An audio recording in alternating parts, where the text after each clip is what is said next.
through safe, secure, and accessible elections, whatever that means to you in Illinois.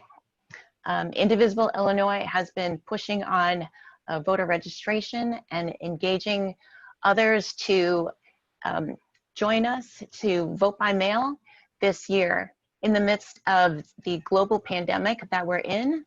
And in the wake of George Floyd, we know that the best thing that we could do is vote in November, but we want to do it safely and in a way that everyone who wants to vote, who is eligible to vote, can vote in the way that they want to. We have 117 days until Election Day.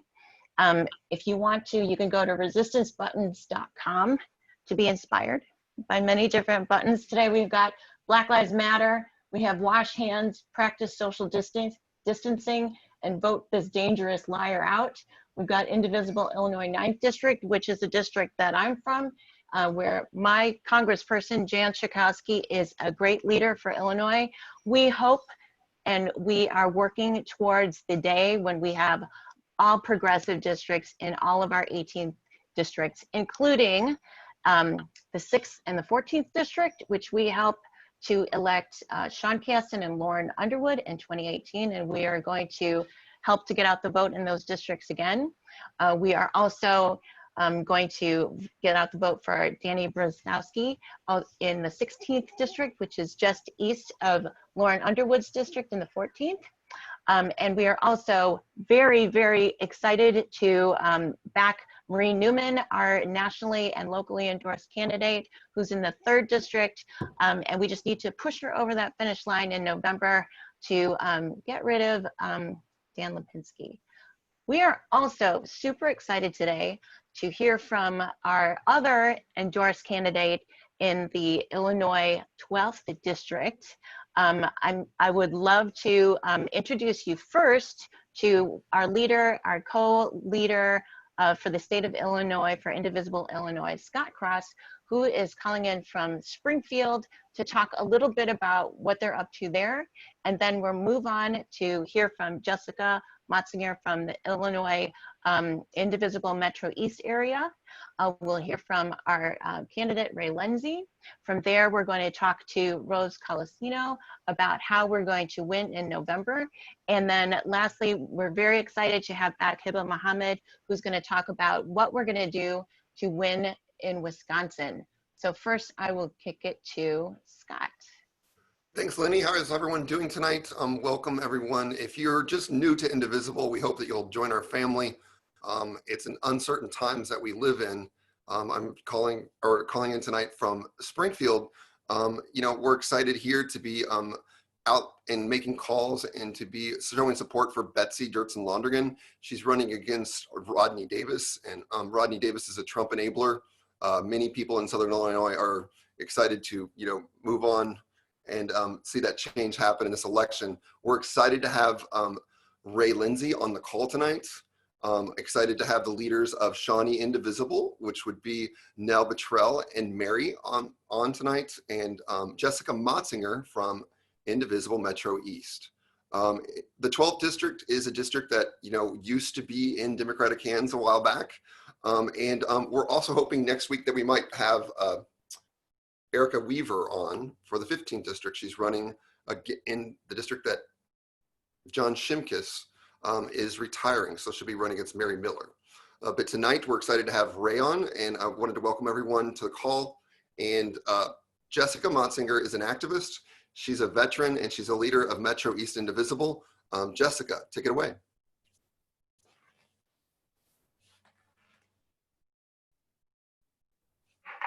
Hello. Sorry, I'm having a... Hi, my name is Jessica Motsinger. I am with Indivisible Metro East, and we are actually located here in Belleville, but we provide events and work with fellow groups throughout the Metro East region, and that involves whether it's East St. Louis, Cahokia, Sauget, or whether it's Mascoutah. We go far and wide in the Metro East. We even work with groups in the 13th district up in Madison County. So if you're interested in becoming a part of Indivisible Metro East. We're easy to find on Facebook and we're easy to find on Twitter. The biggest thing that I can say that is great about being a part of Indivisible is it's too hard to just simply watch the news or be affected and be upset by events that are happening. And so if you want to be able to make some actual change instead of just feeling angry or upset and you want to make some change, Indivisible offers us a way to go through and actually make legislative changes to do progressive, positive happenings and legislation throughout. And it is a way for us to definitely change for good or go that way. I actually got started in activism after Donald Trump was elected president in 2016, if I was honest. I first got in politics when I got out of the Navy in 2003. We had just invaded Iraq, and I was against the Iraq War. Due to military service, my husband just retired a couple of years ago. I wasn't able to take such an active role in politics and the civics duty that I feel that most Americans, if not every American, should participate in. I saw firsthand that whoever is president, whoever is your congressperson, whatever our country does, it has a direct effect on our lives. I believe that since 2016, we have seen that firsthand. And this is if you want to make a change and if you're upset and you want to fight back, but do it the American way, please come find us. We're happy to have Raymond Lenzi here.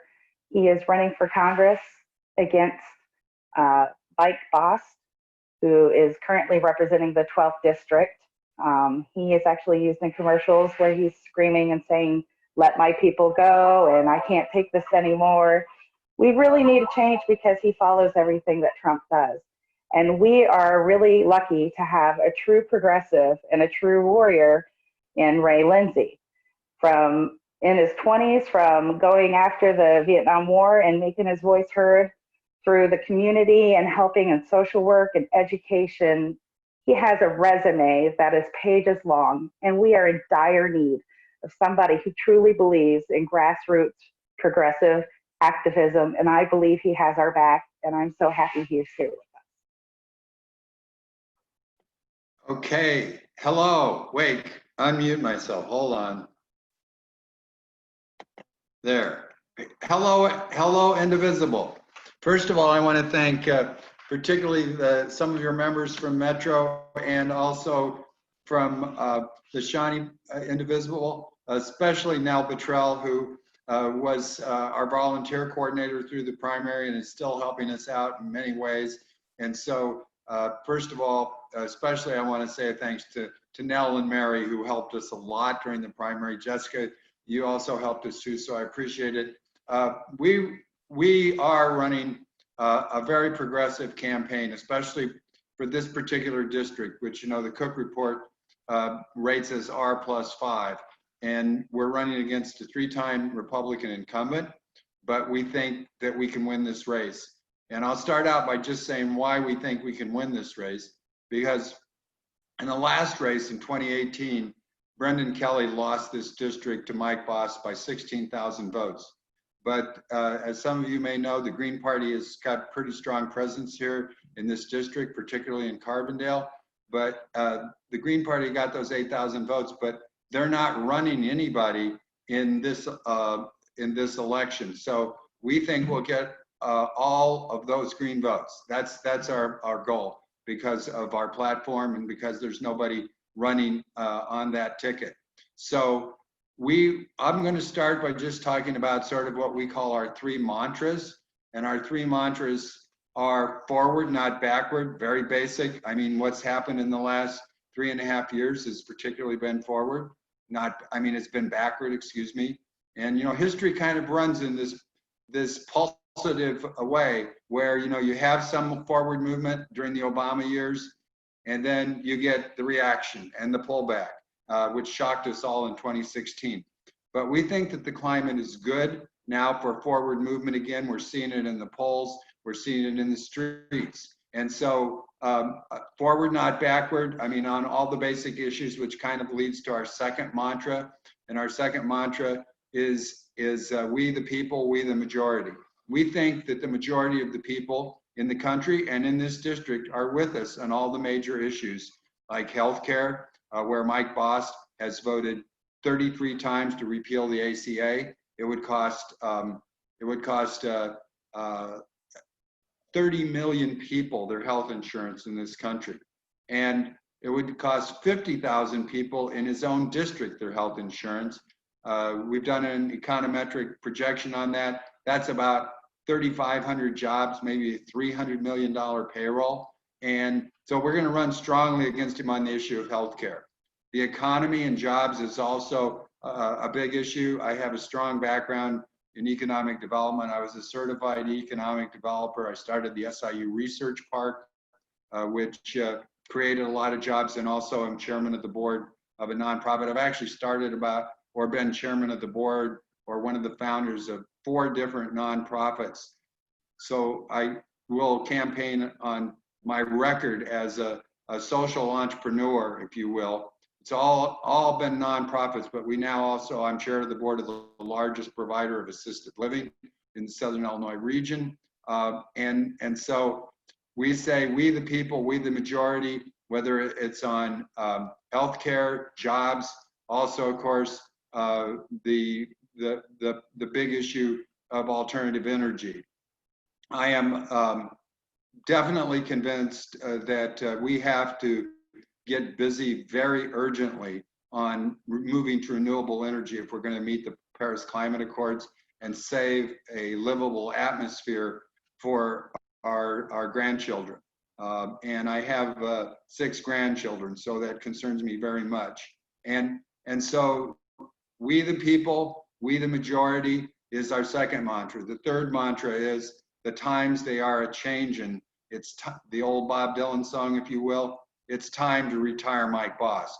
And we feel strongly that the times are changing. The polls are starting to show it. We have so many crises here, all of a sudden converging. The global warming crisis, the coronavirus crisis, the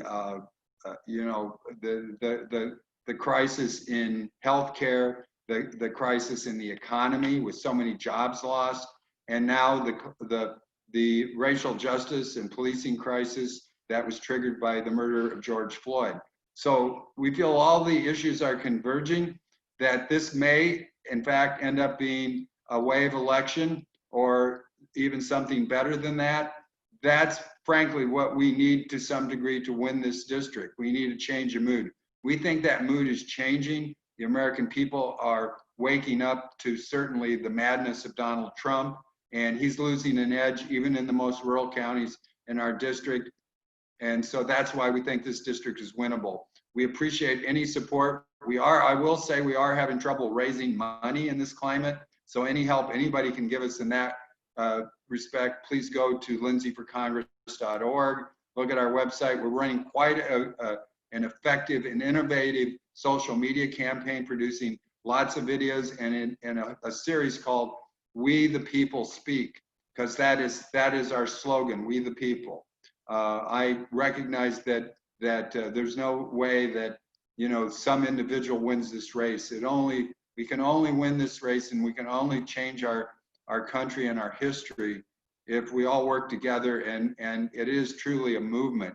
So we think there's a strong mood in the country now for big social change, and what we're hoping for is that we definitely hold and expand our lead in the House, take the Senate and the White House, and have at least a window to get something big done in this country. We think the current climate is really one that I like to say maybe is similar to the one that brought FDR to power in 1933, where big change is in the air and we have a chance to really get something done, which actually only comes along every few decades in American history, if you really look back at the long history of our country. And so we end up saying the times they are a-changin'. it's time to retire Donald Trump, Mitch McConnell, and Mike Bost. So that's my opening statement. And I'll be happy to take any questions. Yes, we actually have a few questions. Nell, would you like to ask your question first?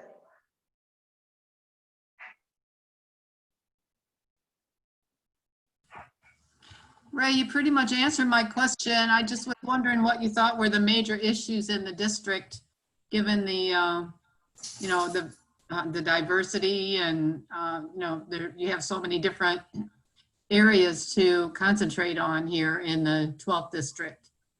So what do you think are the top 3 issues here? Well, I think healthcare and the economy are the 2 top issues, but it also depends on which part of the district you're on. In many ways, the 12th district is kind of a microcosm of the country.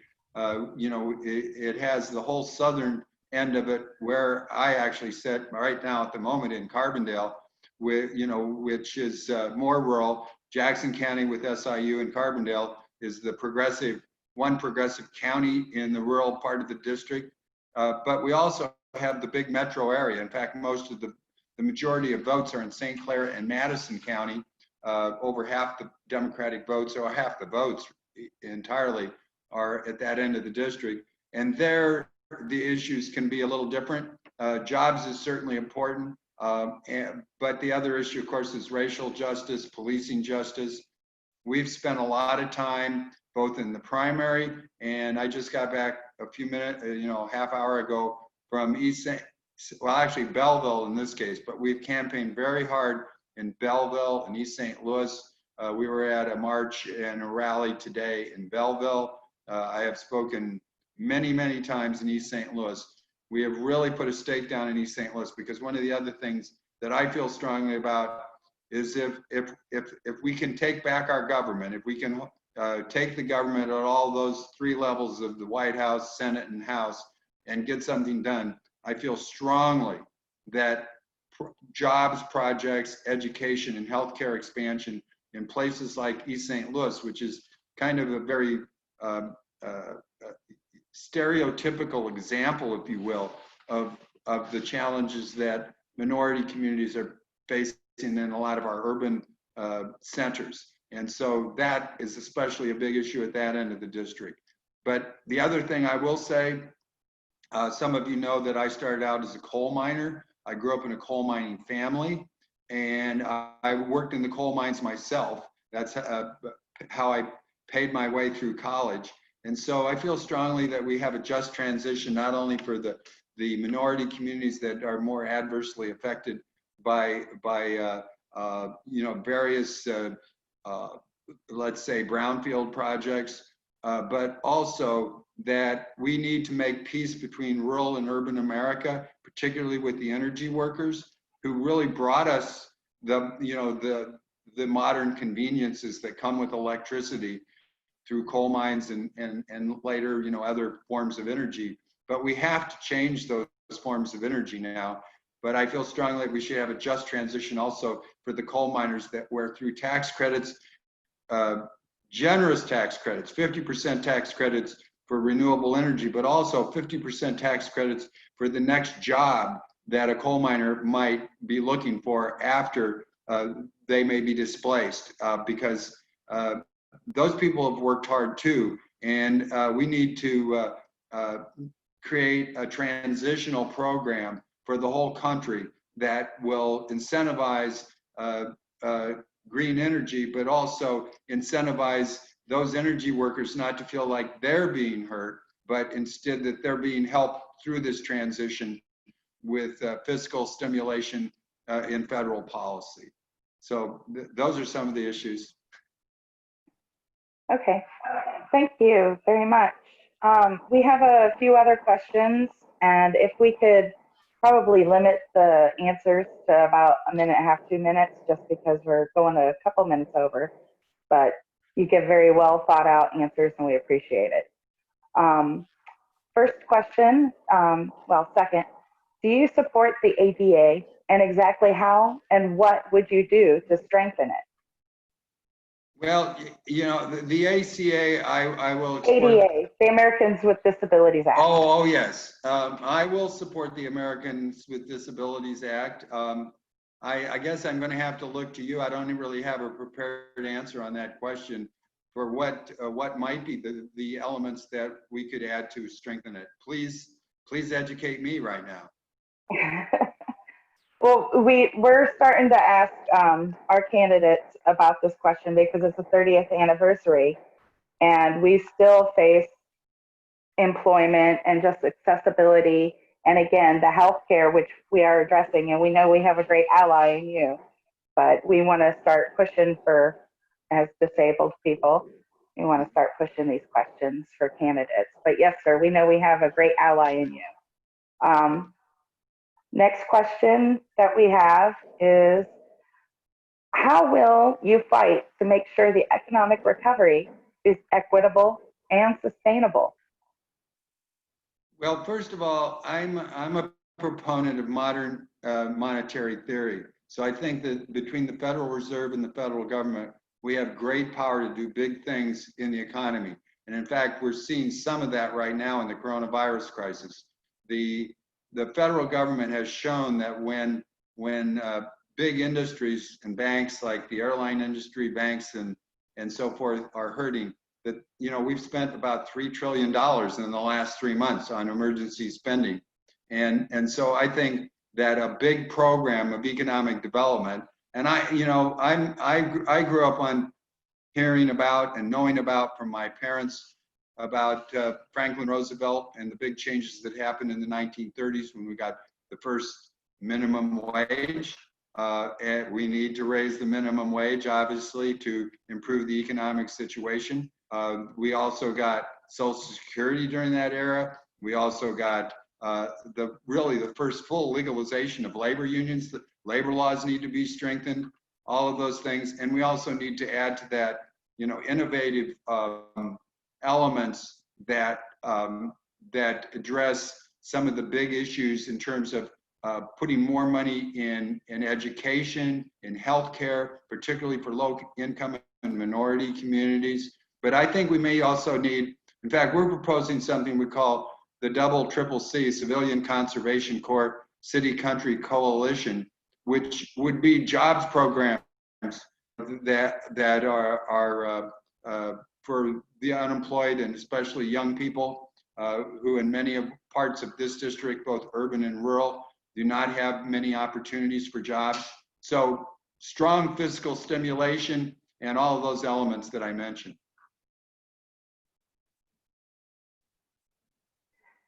Thank you. All right, next question we have. What reforms do you support? What reforms do you support to reform our criminal justice system, from the beginning of the police encounters in our communities to the trials, all the way to the humane treatment in our prisons, and then after prison for those citizens, sir? Well, to start with, I definitely support the legislation that has cleared the House for 21st century policing. I'm trying to remember the exact name of that law, but I think you all know what I'm referring to, which would end, which would provide an end to chokeholds, would provide a national database to track police behavior. And I also think that we need a big jobs program for the transition from mass incarceration to mass employment. And so I will support reforms that including, the end of cash bail and things like that. So, I mean, I basically will support pretty much most anything that the Black Caucus will support in the House. That's basically the kind of the bottom line of my position, as well as whatever is in that 21st century policing bill. Those are some of the elements that I support in terms of reforms. Thank you. Very good. I guess we only have time for a couple of more. So I'm going to go to the most popular one. Do you support Medicare for all? And how do you propose getting legislation into law, knowing the Republicans and their games? Well, first of all, I would say I would support Medicare for All Plus, because I'm a person who's on Medicare. My wife and I are both on Medicare, but we have supplemental policies through basically from our employment at the university when I was a professor and administrator. And so I hear from people, that Medicare just for all as it is would actually diminish some people's health insurance. And the unions feel very strongly about this issues too. So I prefer a system that is a universal healthcare system that actually is better than Medicare, that is Medicare plus, if you will, that is financed by payroll taxes, that's based on income. To me, we should have one universal system, and it should be based on the income that people earn from their employment or their business or whatever. And we should be taxing upper income people further. At this point, I think there's a limit on the payments that are made into Medicare it only goes up to 250,000 or something like that. I can't remember the exact figure at the moment, but I think we need to have more money coming in from corporations and upper income people to support our healthcare system, so that we have a healthcare system that does not drive people crazy with out-of-pocket expenses and all that, and that everybody's in and everybody's covered. That's my position. And in terms of some of the details, it's going to come down to a lot of committee meetings in Congress and what we can get through the House, but that's where I stand. Okay. I have, I'll do one more question and actually a plea after that, and a question that you may not have the answer to right now, but it's out there. First, yesterday's SCOTUS ruling weakened women's rights and the ACA when they ruled that religious employers can refuse contraceptives to women. How will you work to finally ensure that women have equal rights and are legislated equally as men? Well, I certainly, I'm married to a very strong feminist, so I will fight for the strongest equal rights. I mean, I think it's absurd that not only religious employers, but anybody who claims to have a religious objection can rule out contraceptives for a woman, and this is absurd. So any legislation that we can put together that will end that. Of course, you still have the problem with the courts, and the courts problem is a serious problem since Mitch McConnell, jerry-rigged the courts by denying Obama the chance to name that justice, and so it is a tough problem, and I don't have all the answers. I'll be clear about that, but I will support the strongest legal approach that we can take to in the House to basically end that kind of ruling. It is really it was really hard to take. This court, is trying to play it both ways a little bit, but it's still a reactionary court. Agree. I would also suggest maybe we finally get that constitutional amendment for the Equal Rights Amendment passed. And that would be great. Yeah, I mean, we were so close at one point. We were one state short. And am I wrong that Illinois was the state that ironically didn't act at that time? Phyllis Schlafly is from Alton, so. Yeah. But not anymore. So we got it passed here in Illinois. I definitely support a constitutional amendment. Constitutional amendments are tough, though. I will only interject one thing to close.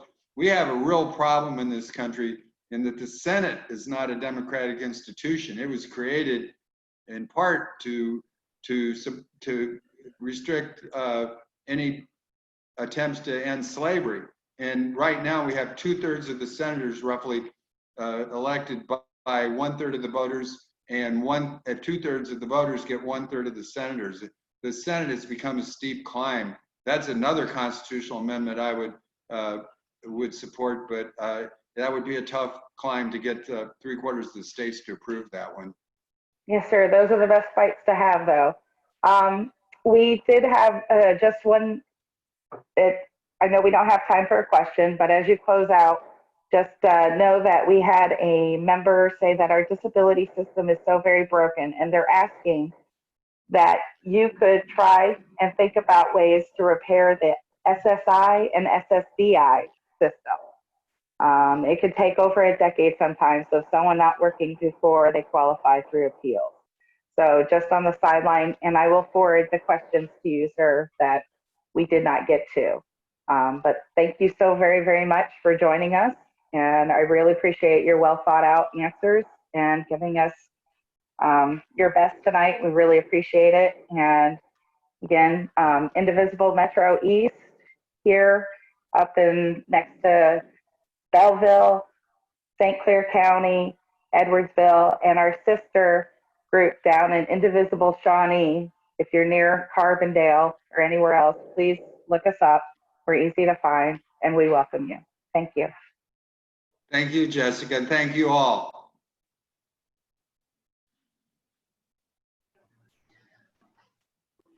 Thank you, Raymond Lenzi, and thank you, Jessica Motsinger, and thank you, Indivisible Metro East and Indivisible Shawnee, for engaging your members to do a local endorsement of this candidate. And we will definitely get out the vote for you and spread the word about your campaign. We're going to share it into the Indivisible Illinois Facebook live stream discussion link so that people can find you. I'm going to pivot now to an event that's coming up that please put it on your calendar. It is an event called Fair Tax Explained, hosted by Indivisible Brookfield. This is on Monday, July 27th. And it says, everyone benefits from fair tax reform, but we can only win if everybody is involved. We will be joined by Jane Very Hastings and Ann Couture of the League of Women Voters, who will explain Illinois Fair Tax Plan and how you can ensure a successful vote for a fair tax in November. So this is one of the reasons that we do need to get out the vote. Not only do we need to register people to vote, get others to make a plan to vote, including voting by mail if possible, early voting, or when you do, or if you have to vote on election day, that you will be able to do that in a safe way. I am going to pass it now to Rose, who is part of our Indivisible Illinois coordination team, who works both in Illinois and in Wisconsin. Really excited to have you join us today. Rose, take it away. Hello, everybody, and good evening. I'm really thrilled and excited to be here with you and with especially Mr. Raymond Lenzi.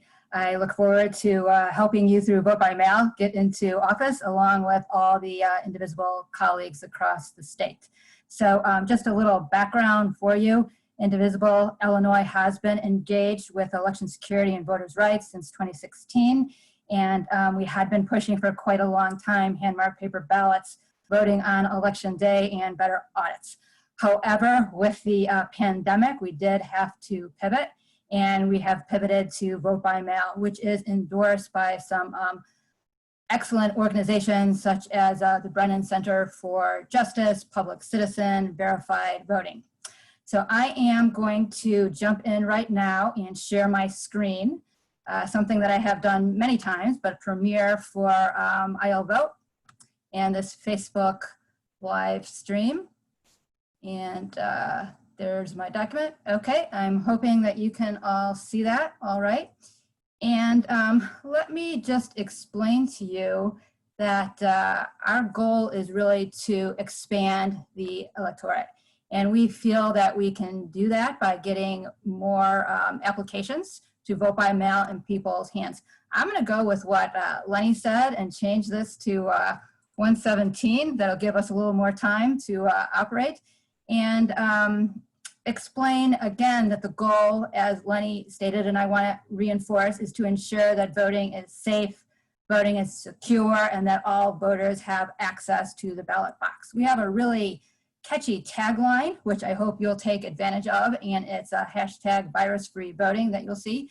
Many of you that have worked with me in the past know that I come along with a PowerPoint deck, and it's a little different. This evening, we are presenting to you a working document. Kelly, my friend Kelly, will be sharing this URL in the chat, and I hope that you will take a look at it and you will enhance it, and we can work together and make sure that we have wins in November. So I often get calls from folks that are extremely interested in vote by mail, and they want to know how to help. So that's really the genesis of this document. What we have put together are a number of action steps. So things that people can actually do, not dialogue, things that we can actually do to enhance the whole process. And in putting this together, we went right to the experts. So we have talked to election authorities. And when I say election authorities, I mean clerks, directors of election, and we have asked them, how can we be partners?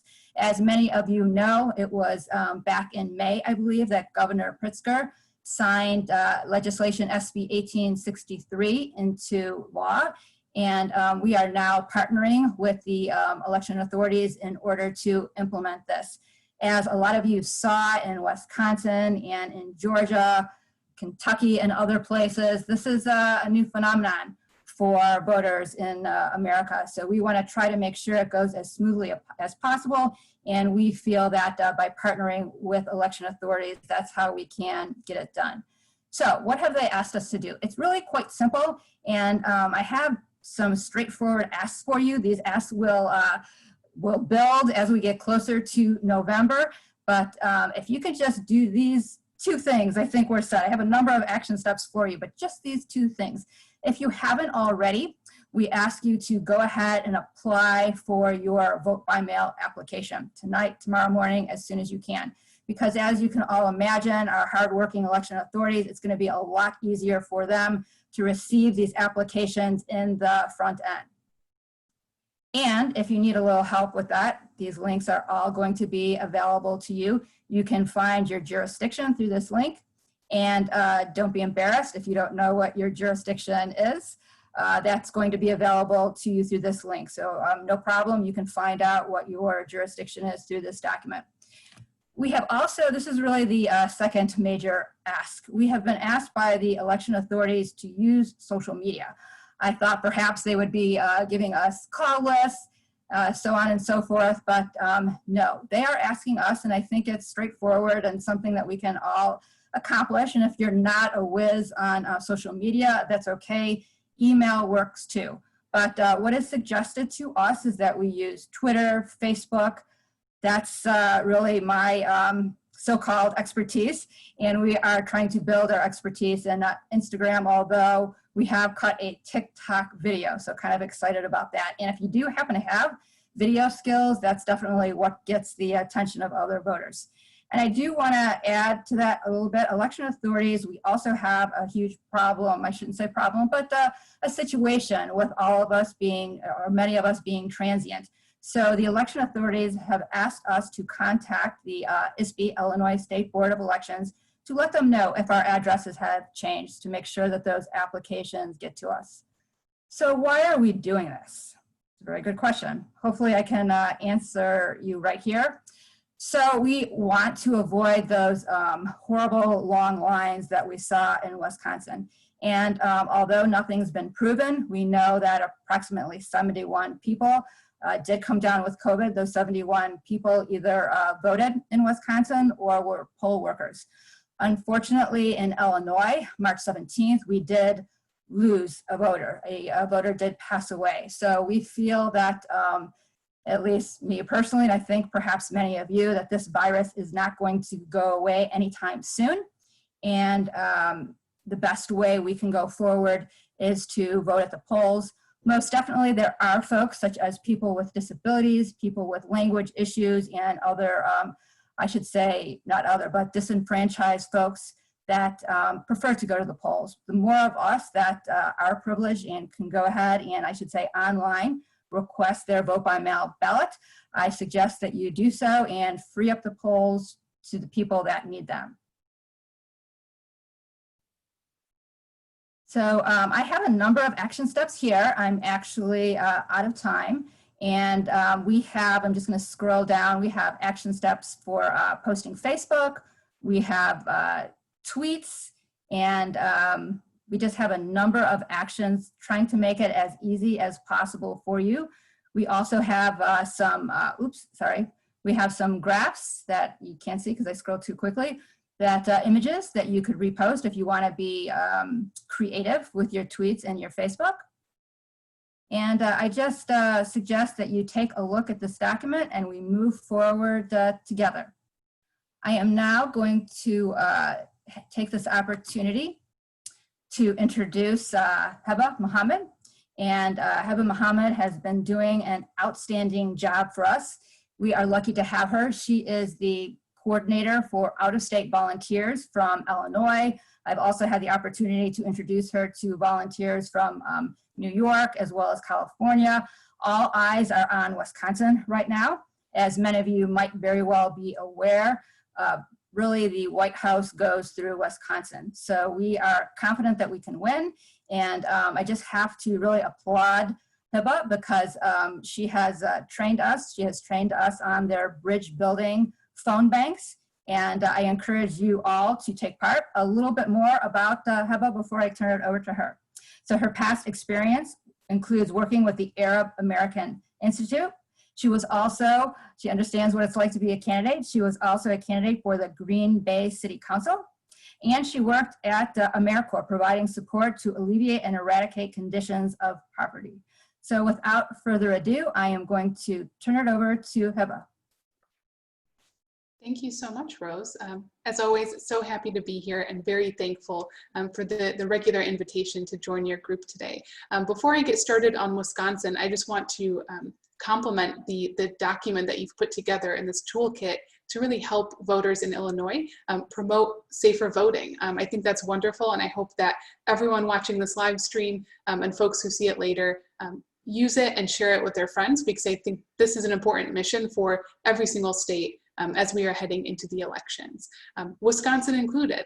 So, you know, one of the biggest missions that we have right now in Wisconsin is to make sure that voters are able to vote safely and are not having to decide between their health and their ability to vote. So we are also really focused on absentee ballots and making sure that every voter who wants to be able to vote by mail is able to do so. So right now we are taking time this summer to have conversations with voters to make sure that they do know how to request those absentee ballots, and also having more general conversations to learn what issues voters care about and potentially how they're planning to vote in August and November as well. So for folks who don't know, we do have an August primary. So the urgency of making sure people get their absentee ballot requests in is here. It's at our doorstep, and we want to support those voters and make sure that they're able to do so. Rose, you mentioned our bridge building phone banking, and that's what we're focused on. The absentee ballot requests are folded into those conversations about issues and typical voting patterns of our voters that we're speaking to. This bridge building phone banking that we're doing, I think, is particularly well suited to out-of-state volunteers, because we coach our volunteers to actively listen to the voters. And I think it's a really nice opportunity to learn what issues Wisconsinites really care about, and to be able to ask probing questions of those voters, rather than the other way around, which is typically that we as volunteers are providing information to the voter. So this sort of flips the script literally in this sense, to make sure that it's an active conversation and we are learning from the voter as much as we're giving to them. So we are doing weekly Thursday evening phone banks, including this Thursday, to do bridge building and to reach out to Wisconsinite voters. If you're interested in joining, we have sign-up links for future Thursday evenings. You can phone bank for an hour before joining the live stream, and we would love to have you. We start every Thursday at 6 p.m. Central Time. I will also note a very special event that we're doing July 25th and 26th. That's a Saturday and Sunday. It is our 100 days until the election weekend of action. So it's, it's upon us. We have no more time to wait. We need to be making calls, reaching out to voters, particularly because we know a large group of voters will be voting by mail, and they'll be submitting those ballots far in advance of the August primary and far in advance of the November general. So the sooner we can touch base with them, the sooner we can confirm who they're voting for and make sure that we can support them through that process. So I hope that you will join us on July 25th and 26th to make these phone calls and to have these conversations. To sign up, we'll make sure to drop a link in the comments, but the website is wisdems.org/toolkit, and you can find the links to sign up there. If folks have any questions for me, I'll keep an eye on the chat and we'll be happy to respond to that. But thank you so much for the opportunity, and thank you to our friends in Illinois for stepping up and helping your neighbors to the north to make sure that we are voting safely and have all of the options available to us.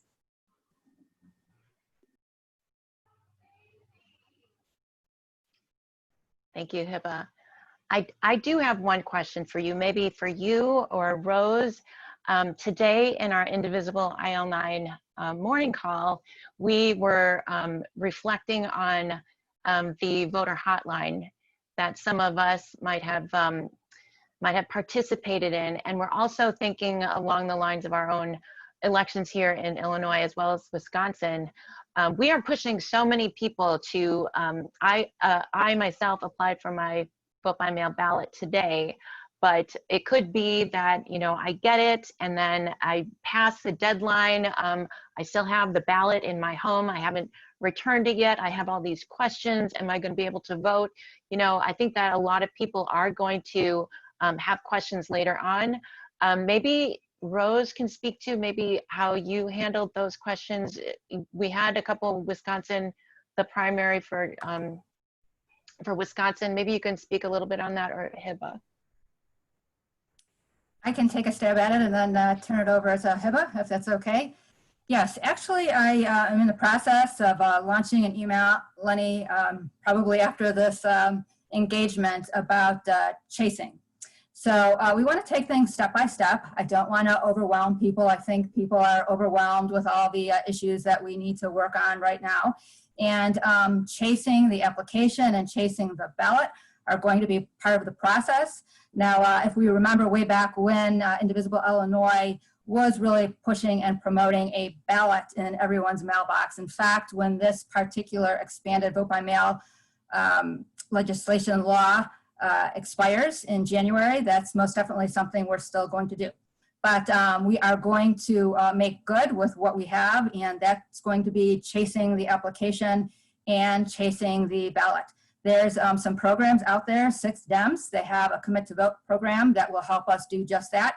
And I also recently saw something from the Illinois County Chair Association that they have a program and they will have training on the 13th. So if you are interested in that, I believe my email is going to be provided. I can put you on that email that I'm going to send, but that is going to be the next phase after we request our own applications and then tell our entire network the next step is going to be chasing. Yeah, and thank you. So yes, in Wisconsin, we are using this time right now to encourage voters to request their absentee ballots for the rest of the calendar year, so our August and November elections. As we get closer to either election, we will also be doing chase calls to make sure that folks know how to submit their ballots and know how to do it so that it actually gets counted. One of the requirements in Wisconsin is that you have a witness sign the envelope to your absentee ballot. We want to make sure that voters know that and that they have someone that they can turn to help out with that. When our voters are running into issues, we are fortunate to have had a voter protection hotline set up as early as April this year to help with the primary. And that hotline is still being staffed, and there are volunteers who are answering voicemails and answering calls. So for any Wisconsinite who needs support, that hotline number is 608-336-3232. So that's 608-DEM-3232. If you have any questions at all about absentee ballots, registering to vote, if you can't access the online application, anything of that nature, please call that hotline and your questions will be followed up on. So we're doing everything in our power, again, to make sure that voters have every option available to them and they're able to vote safely and make sure that their ballots are counted this year. Thank you so much. Thank you, Rose. Thank you, Heba. Thank you, Raymond Lenzi, for joining our call today. Thank you, Indivisible Metro East, for getting out the vote in the 12th district. I want to point to our QR code, our quick response code. For those who know me, I am a part of IL Vote, and we are the nonpartisan branch of Indivisible Illinois, which just aims to increase and expand the electorate, because we believe that an informed and engaged electorate leads to a successful democracy. But the first step is actually registering to vote. So you can use your printer and print out a QR code and slap it on the back of your protest poster that you take out with you to say that Black Lives Matter, and to also remind people to register to vote or to check your voter registration address by just holding your phone to the QR code. And this one will take you directly to the Illinois State Board of Elections site where you can register to vote. New voters who do register to vote on the Illinois State Board of Elections site will be able to automatically get a vote by mail application through this process. So thank you for that. 117 days until Election Day. We appreciate all of you for joining today. You know, showing up is really 80% of it. So if we just keep showing up, I think that we're gonna win. And I say that to you too, in the 12th district, Raymond Lenzi. I believe that we will win if we just show up. We just need to get out the vote. So thank you all for being here. We'll see you next week.